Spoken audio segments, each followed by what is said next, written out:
আজ পৃথিবীতে একটা মাত্র দেশ বুকে হাত দিয়ে বলতে পারি 100 ভাগের মধ্যে 100 ভাগ আল্লাহর কোরআনের নীতি অনুযায়ী রাষ্ট্র পরিচালিত হচ্ছে। 30 জনের মতো মন্ত্রী পরিষদ, এই 30 জন মন্ত্রীর মধ্যে 28 জনই দেওবন্দি আলেম, এবং তারা রাষ্ট্র পরিচালনা করতেছে। এই রাষ্ট্রের এক একজনের নাম শুনলেই তো আপনারা শুনুন আশ্চর্য। একজনের নাম হলো আজকে সারা গোটা ভারত যাকে নিয়ে আসতেছে, মোল্লা মোহাম্মদ আমির খান মুত্তাকি। মোল্লা শুরুতে মোল্লা, শেষে মুত্তাকি, মানে পরেজগার মোল্লা। আমার মতো তোমার মতো সাধারণ মোল্লা। কেমন মোল্লা? আরে পরহেজগার মোল্লা। এই পরহেজগার মোল্লা আজকে ইমারতে ইসলামের পররাষ্ট্রমন্ত্রী। তাকে অভ্যর্থনার জন্য তোমরা যেই ভারতের আশীর্বাদ নেওয়ার জন্য বছরের পর বছর লাইন ধরে দাঁড়ায় থাকো, সেই ভারতের পররাষ্ট্রমন্ত্রী মোল্লা আমির খান মুত্তাকিকে একবার সাদর অভ্যর্থনা জানায় নিজেকে ধন্য মনে করতে পারে। মোহতারাম হাজিরিন, সেই রাষ্ট্রের বিচার ব্যবস্থা আজ যুদ্ধ বিধ্বস্ত। 40 বছর ধরে যে রাষ্ট্রের যুদ্ধ চলছে, সেই যুদ্ধ বিধ্বস্ত একটা দেশ, যে দেশে লক্ষ লক্ষ মানুষের কাছে অস্ত্র, এবং এই সাধারণ বন্দুক মার্কা অস্ত্র না, অত্যাধুনিক অস্ত্র, যে অস্ত্র দিয়ে তারা সোভিয়েত ইউনিয়নের সাথে যুদ্ধ করেছে, যে অস্ত্র দিয়ে তারা আমেরিকা সহ পশ্চিমা ন্যাটো বাহিনীকে কুত্তা পেটা করে বিদায় করছে। এই ধরনের ভারী অস্ত্র 2-4 লক্ষ না, বরং কয়েক মিলিয়ন মানুষের হাতে আছে। অথচ গত 4 বছরে কোন একটা ডাকাতির ঘটনা নাই, কোন একটা সন্ত্রাসের ঘটনা নাই। রাত 2টার সময় আমরা পাহাড়ি পথে 500 কিলোমিটার পথ চলেছি। ভয়ের কোনো কারণ নাই। কেউ রাতে 2টার সময় এসে তোমার বুকে পিস্তল থাকে বলবে পকেটে আছে দিয়ে দাও, কল্পনাও করা যায় না। কেউ এসে তোমার কাছে চাঁদা যাবে, চিন্তাও করা যায় না। কেউ এসে তোমার কাছে সন্ত্রাসী করবে, চিন্তাই করবে, চিন্তাও করা যায় না। জিজ্ঞাসা করলাম মোল্লা আব্দুল হাকিম হাক্কানি হাফিজাহুল্লাহ, দেশের শীর্ষ আলেমে দ্বীন এবং প্রধান বিচারপতি, তার বড় বড় আরবি কিতাব আছে, কিভাবে কাজা পরিচালিত হয়, উলামায়ে কেরাম এই সমস্ত কিতাবগুলো এনে আপনারা দারুল ইফতার করান। শুধু মুফতি তৈরি করেন না, কাজী তৈরি করেন। ওই ইমারতে ইসলামিয়া এখন শুধু দারুল ইফতার নাই, সবগুলি দারুল ইফতার সঙ্গে দারুল ইফতার এবং কাজা। এবং এই দারুল ইফতার থেকে যারা মুফতি হয় 2 বছরের কোর্স শেষে বিচারপতি নিয়োগ হয়। এবং এই মোল্লা মুফতিরা যে বিচার ব্যবস্থা কায়েম করেছে, আমেরিকা, ইউরোপ সহ সারা দুনিয়াকে আমি চ্যালেঞ্জ করে বলতে পারি 4 বছরের মধ্যে এইরকম বিধ্বস্ত একটা দেশে, এইরকম অস্ত্রের ঝনঝনিত একটা দেশে যে নিরাপত্তা তারা কায়েম করেছে, পৃথিবীতে কেউ এর নজির দেখাতে পারবে না। কিভাবে করলো এই কাজ?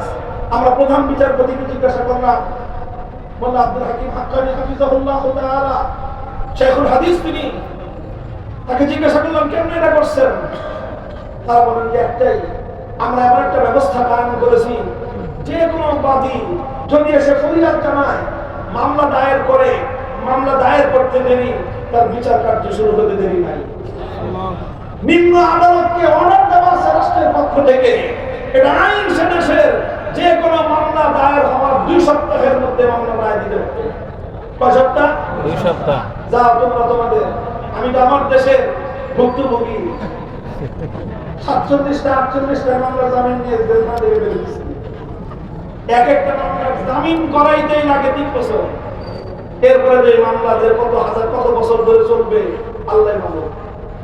সেখানে অনলি অন 2 উইকস, 2 সপ্তাহের মধ্যে বিচার করতে বাধ্য নিম্ন আদালত। যদি 2 সপ্তাহের মধ্যে বাদী এবং বিবাদী এবং সাক্ষী সুবুত নিয়ে যদি আদালত মনে করে যে না 2 সপ্তাহের মধ্যে এটা রায় দেওয়া সম্ভব না, তখন আদালতকে, নিম্ন আদালতকে উচ্চ আদালত বরাবর প্রেয়ার করতে হবে, দরখাস্ত দিতে হবে যে আমি 2 সপ্তাহের মধ্যে এই মামলাটা শেষ করতে পারতেছি না বলে দুঃখিত, আমাকে আরো 1 সপ্তাহ সময় বৃদ্ধি করে দেওয়া হোক। উচ্চ আদালত থেকে যদি আরেক সপ্তাহ সময় বৃদ্ধি করে দেওয়া হয়, নিম্ন আদালত রায় দেওয়ার জন্য আরেকটা সপ্তাহ বেশি পাবে। অধিকাংশ মামলা শুধু বাদী এবং বিবাদী, তাই মুদ্দাই এবং মুদ্দা আলাই 2 পক্ষ আসে। অধিকাংশ মামলায় কোনো উকিল, ব্যারিস্টার, জজ, ব্যারিস্টারের প্রয়োজন হয় না। উকিল বাদী তার কথা নিজে বলে, বিবাদীও তার কথা নিজে বলে। আর বাদীর পক্ষে সাক্ষ্য থাকলে কাজী বিচারক নিজে সাক্ষীর কাছ থেকে জিজ্ঞাসা করবেন, জেরা করবেন নিজে। এখানে লক্ষ টাকা দিয়ে উকিল ভাড়া করার কোনো দরকার নাই, ব্যারিস্টার ভাড়া করার কোনো দরকার নাই। আমি জিজ্ঞাসা করেছি সুনির্দিষ্টভাবে শেখ আব্দুল হাকিম হাক্কানী হাফিজাহুল্লাহর কাছে যে যদি কেউ উকিল রাখতে চায়, বলেন সে অপশন আছে। সে অপশন আছে, যদি কেউ নিজের মামলা পরিচালনা করতে অক্ষম হয় তাহলে অনুমতি নিয়ে সে নিজে উকিল রাখতে পারবে। আমরা জিজ্ঞাসা করলাম আসলে ঘটনাটা ঘটে কি, কিভাবে বিচার হচ্ছে। তিনি বললেন যে মোর দ্যান 50% অধিকাংশ মামলা কোনো উকিল ছাড়াই নিষ্পত্তি হয়ে যায়।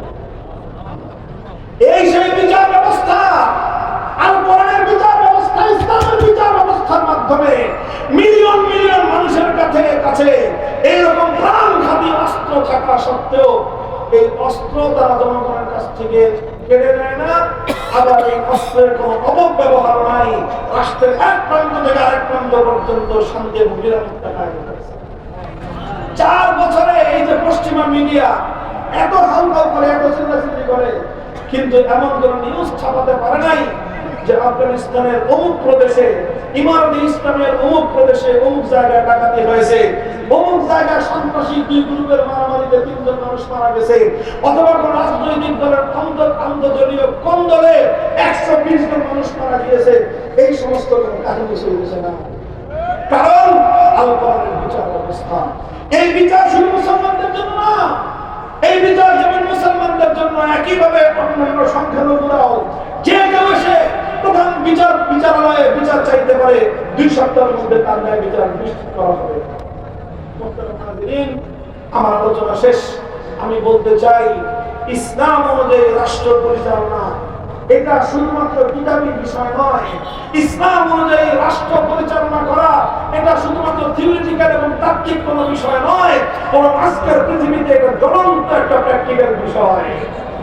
আখেরি পয়গাম, হে বাংলার নওজওয়ানেরা, হে বাংলার মধ্যে মুজাহিদ সর্দারের বাচ্চারা, আমি তোমাদেরকে জিজ্ঞাসা করতে চাই, 40 বছর যদি রাশিয়া এবং সোভিয়েত ইউনিয়ন আর পরাশক্তি আমেরিকার পশ্চিমা বিশ্বকে সাটাপেটা করে বিদায় করে সেখানকার 4 কোটি মুসলমান যদি ইসলামের ভিত্তিতে শান্তিময় একটা রাষ্ট্র কায়েম করতে পারে, বাংলার মুসলমানেরা, বাংলার তরুণ সমাজ তাদের 100 বছরের স্বপ্নে আল কোরআনের রাজ বাংলার মাটিতে কায়েম করতে পারবে কি পারবে না?